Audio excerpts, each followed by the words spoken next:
بسم اللہ الرحمن الرحیم۔ السلام علیکم، میرے آپ سبھی سے التجا ہے کہ ایک مرتبہ درود ابراہیمی پڑھ لیجیے گا۔ بسم اللہ الرحمن الرحیم۔ اللہم صلی علی محمد وعلی آل محمد کما صلیت علی ابراہیم وعلی آل ابراہیم انک حمید مجید۔ اللہم بارک علی محمد وعلی آل محمد کما بارکت علی ابراہیم وعلی آل ابراہیم انک حمید مجید۔ بسم اللہ الرحمن الرحیم۔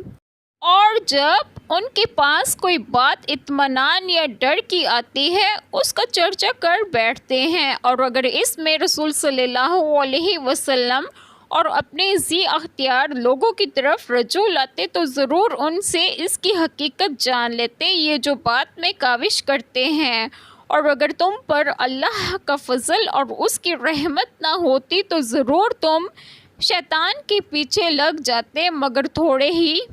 بسم اللہ الرحمن الرحیم۔ آج بات میں آپ لوگ سے ڈسکس کروں گی، وجہ ہے کہ آیت کریمہ میں ہے کہ اور جب ان کے پاس کوئی بات اطمینان یعنی فتح اسلام یا ڈر یعنی مسلمانوں کی ہزیمت کی خبر آتی ہے اس کا چرچا کر بیٹھتے ہیں جو فتنہ فساد کا موجب ہوتا ہے کہ مسلمانوں کی فتح کی کثرت سے تو کفار میں جوش پیدا ہوتا ہے اور شکست کی خبر سے مسلمانوں کی حوصلہ شکنی ہوتی ہے، اور اگر اس میں رسول پاک صلی اللہ علیہ وسلم اور اپنے ذی اختیار لوگوں اکابر صحابہ جو صاحب رائے اور صاحب بصیرت ہیں ان کی طرف رجوع لاتے اور کچھ دخل نہ دیتے تو ضرور ان سے اس کی حقیقت جان لیتے جو بات میں کاوش کرتے ہیں۔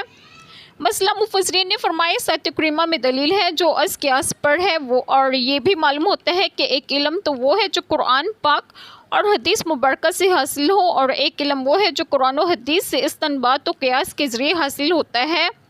مسئلہ یہ بھی معلوم ہوتا ہے کہ امور دینیہ میں ہر شخص کو دخل دینا جائز نہیں اور جو اہل ہوں ان کے سپرد کرنا چاہیے، مگر تھوڑے ہی وہ لوگ جو آپ صلی اللہ علیہ وسلم کی بعثت اور قرآن پاک کے نزول سے پہلے آپ صلی اللہ علیہ وسلم پر ایمان لائے، جیسے زید بن عمرو بن ثقیل اور ورقہ بن نوفل اور قیس بن ساعدہ۔